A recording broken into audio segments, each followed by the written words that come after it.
The lord పిల్లలు. Welcome to టీసీఓ Sunday school. పిల్లలు, మీరందరూ సండే స్కూల్ లెసన్ వినడానికి సిద్ధంగా ఉన్నారా? నేనైతే చాలా ఎక్సైటెడ్గా ఉన్నాను మీ కొరకు ఒక క్రిస్మస్ స్టోరీని షేర్ చేసుకోవాలని. ఇంకెందుకు ఆలస్యం, స్టోరీ స్టార్ట్ చేద్దామా పిల్లలు? పిల్లలు, మన లైఫ్లో మన పేరెంట్స్, మన ఫ్రెండ్స్ మనకి చాలా ప్రామిసెస్ చేస్తూ ఉంటారు కదా. నీకు అది కొని పెడతాను, నిన్ను ఇక్కడికి తీసుకెళ్తాను, ఐ ప్రామిస్ అని చెప్తూ ఉంటారు. కానీ ఆ సమయం వచ్చే టైంకి ఆ ప్రామిసెస్ వాళ్ళు బ్రేక్ చేస్తూ ఉంటారు. ఆ ప్రామిసెస్ నిలబెట్టుకోవడానికి ప్రయత్నం చేస్తారేమో కానీ అవి ఒక్కొక్కసారి ఫెయిల్ అవుతూ ఉంటాయి కదా పిల్లలు. మనకి చాలా డిసప్పాయింటెడ్గా ఉంటుంది మనకి ప్రామిస్ చేసినట్టుగా జరగకపోతే. కానీ పిల్లలు, దేవుడు మన కొరకు ఒక వాగ్దానాన్ని ఇచ్చారు. అదేంటో మీకు తెలుసా? ఒక గొప్ప ప్రామిస్ని మన కొరకు ఇచ్చారు పిల్లలు. మరి ఆ ప్రామిసెస్ ఎక్కడ రాయబడి ఉన్నాయంటే, ఓల్డ్ టెస్టిమెంట్లో ఇద్దరు ప్రవక్తల ద్వారా ప్రవచనాలు రాయింపబడ్డాయన్నమాట. వాళ్ళు ఎవరంటే మీకా మరియు యెషయా. ఈ ప్రవక్తల ద్వారా ఏమని రాయబడి ఉందంటే దేవుని గ్రంథంలో, మన కొరకు లోకరక్షకుడు పుడతారు, మెస్సయ్య ఎక్కడ పుడతారంటే బెత్లెహేంలో పుడతారు అని రాయబడి ఉంది పిల్లలు. ఈ లోకరక్షకుడు మనల్ని సేవ్ చేయబోతున్నారు.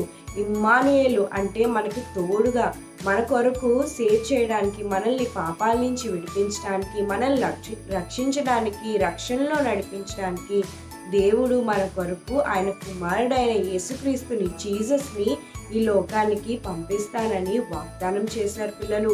మరి ఆ వాగ్దానము, దేవుడు చేసిన ఆ ప్రామిస్ మరి నెరవేరిందో లేదో మనం ఈ స్టోరీ విని తెలుసుకుందామా పిల్లలు? అయితే దేవుడు వాగ్దానం చేసిన తర్వాత చాలా కాలమైంది. దాని తర్వాత మరి ఇశ్రాయేలీలు ఎవరి పరిపాలనలో ఉన్నారంటే రోమన్ గవర్నమెంట్ పరిపాలనలో ఉన్నారు పిల్లలు. వాళ్ళని పరిపాలించేది ఎవరంటే సీజర్ ఆగస్టస్ అన్నమాట. ఈ సీజర్ ఆగస్టస్ ఒక రూల్ని పాస్ చేశారనమాట. అది ఏంటంటే, మీ ఊళ్ళకు, మీ విలేజెస్కి మీరు ఎవరి సిటీ, ఎవరి విలేజెస్కి వాళ్ళు వెళ్ళి మీ యొక్క పేర్లను రిజిస్టర్ చేసుకోవాలి అని చెప్పారంట. పిల్లలు, మనమున్న ఈ వరల్డ్లో కూడా మనకి ప్రభుత్వాలు ఉన్నాయి, మనకి అధికారులు ఉన్నారు, అథారిటీస్ ఉన్నాయి. వాళ్ళు ఏం రూల్ పాస్ చేస్తే మనము పాటించాలి. అలాగనే మన గవర్నమెంట్కి మనం ట్యాక్స్ పే చేస్తూ ఉంటాం. అలానే ఆ కాలంలో కూడా వాళ్ళు ట్యాక్స్ పే చేయాలని రూల్ పాస్ అయిందనమాట. అయితే ఆ ప్రజలందరూ, ఇశ్రాయేలీలందరూ ఎవరి ఊళ్ళకు వాళ్ళు వెళ్ళడం బయలుదేరారు పిల్లలు. దేవుని ప్రజలకు అంటే ఇశ్రాయేలీలకు అక్కడున్న రోమన్ ప్రభుత్వం అంటే అస్సలు ఇష్టం ఉండేది కాదు పిల్లలు. ఎంత వాళ్ళు ఎన్ని కష్టాల్లో ఉన్నా దేవుడిచ్చిన ప్రామిస్ని, ఆ వాగ్దానాన్ని వాళ్ళు ఎప్పుడూ మర్చిపోలేదు. వాళ్ళందరూ ఎదురు చూస్తున్నారంట.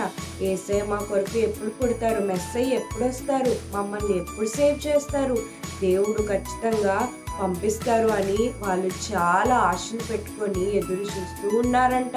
మరి ఆ వాగ్దానం నెరవేరాలని, ఆ ప్రామిస్ నెరవేరాలని వాళ్ళు చాలా ఆశగా ఎదురు చూస్తున్నారు పిల్లలు. అయితే ఇలా ఉంటుండగా మరి ఎవరి ఊళ్ళకు వాళ్ళు వెళ్ళటం స్టార్ట్ అయ్యారని చెప్పాను కదా. అయితే మరి నజరేతు నుంచి బెత్లెహేముకు ఒక యంగ్ కపుల్ స్టార్ట్ అయ్యారు పిల్లలు. ఒక డాంకీ మీద ప్రయాణమై వస్తున్నారంట. మరి ఇప్పుడు మనకి ట్రాన్స్పోర్ట్ సిస్టమ్ చాలా ఉన్నాయి పిల్లలు. కానీ అక్కడ ఆ కాలంలో ఒక ఊరికి ఇంకో ఊరు వెళ్ళాలంటే ఆ లగేజ్ అంతా డాంకీ మీద పెట్టి వాళ్ళు నడుస్తూ, మరి డాంకీ సహాయంతో మరి వాళ్ళు ప్రయాణం చేస్తూ ఉండేవారు పిల్లలు. అయితే అప్పుడు మరి మీకు ఆల్రెడీ నేను లాస్ట్ బైబిల్ లెసన్లో, లాస్ట్ ఇయర్ క్రిస్మస్ స్టోరీలో మీకు చెప్పాను. మరి దేవుడు ఎవరిని జీసస్కి పేరెంట్స్గా ఉండటానికి చూస్ చేసుకున్నారంటే జోసెఫ్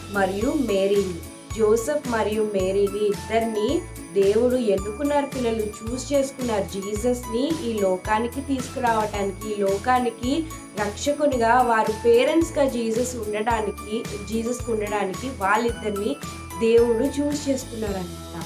అయితే మరి మేరీ జీసస్ని మరి తన యొక్క వూమ్లో క్యారీ చేస్తూ ఉంది పిల్లలు.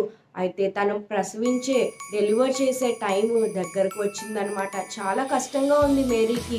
మరి ప్రయాణం చేయడం ఆ సమయంలో.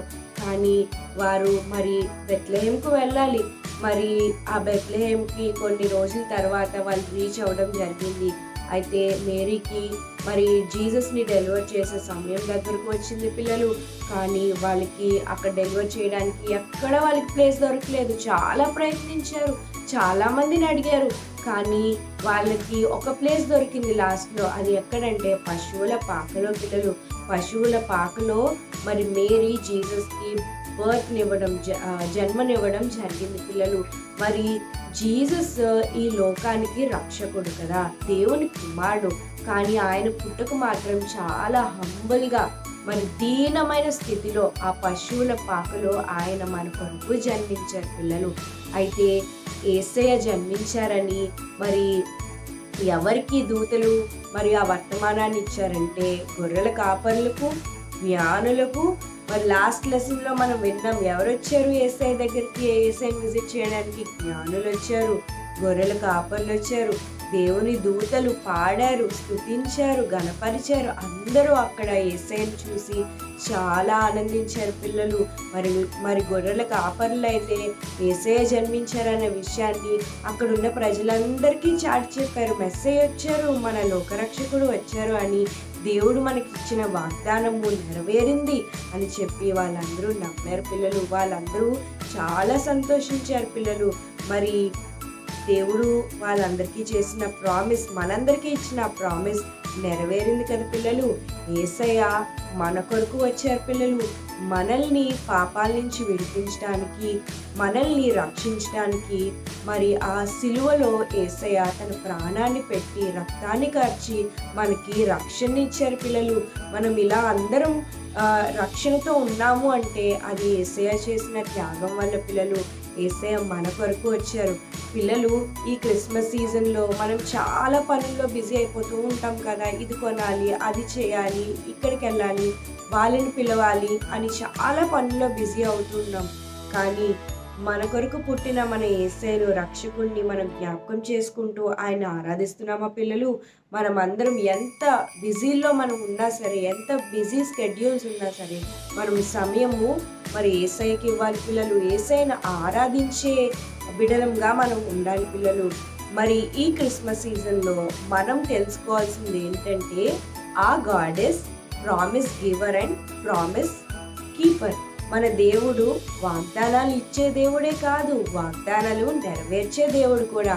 మరి ఈ లెసన్లో మనం తెలుసుకున్నాం కదా, దేవుడిచ్చిన వాగ్దానాన్ని దేవుడు ప్రామిస్ చేశారు కదా. ఇమ్మానుయేలు మెస్సే పుడతారు, బెత్లెహేంలో పుడతారు, మనకు తోడుగా ఉంటారని ప్రామిస్ చేసినట్టుగానే యేసయ్య పుట్టారు, మనకు తోడుగా ఉన్నారు, ఈ లోకానికి రక్షకులుగా ఉన్నారు పిల్లలు. మరి ఈ క్రిస్మస్ సీజన్లో మీరు అందరూ మర్చిపోకుండా జ్ఞాపకం ఉంచుకుంటారు కదా, ఆ god is promise giver and promise keeper. మరి అంతేకాకుండా మనం ఇంకోటి గుర్తుపెట్టుకోవాల్సింది ఏంటంటే Jesus is the reason for the season. ఓకేనా పిల్లలు? Praise the Lord. ప్రార్థన. పరిశుద్ధుడా, ప్రేమ కలిగిన తండ్రి, సర్వాధికారి అయిన ప్రభువా, నీ ఘనమైన నామముకు లెక్కలేని స్తుతి స్తోత్రాలు చెల్లించుకుంటున్నాను ప్రభువా. ఈ ఆదివారం ప్రభువా సజీవంగా ఉండటానికి నువ్వు సహాయం చేశావు ప్రభువా, నీకు స్తోత్రము. ఆన్లైన్ సండే స్కూల్ని వాచ్ చేసిన ప్రతి ఒక్క బిడ్డను మీరు దర్శించండి, దీవించండి. వినిన వాక్యాన్ని ప్రభువా వారి హృదయాల్లో ఫలింపచేయండి ప్రభువా. నీవు లోక రక్షకుడు అని ప్రభువా, నీవు వాగ్దానాలు నెరవేర్చే దేవుడు అని ఈ స్టోరీలో మేము విని తెలుసుకున్నాం ప్రభువా. తండ్రి, ఈ క్రిస్మస్ సీజన్లో ప్రభువా నిన్ను ఆరాధించి నీకు సమయం ఇచ్చే బిడ్డలంగా మేము ఉండులాగిన తండ్రి, మమ్మల్ని మీ ఆత్మతో నింపి నడిపించమని అడుగుతూ బ్రతిమలాడుతూ నా ఈ చిన్న ప్రార్థనను అతి మిక్కిలి యేసు నామములో అడిగి వేడుకొంచున్నాను.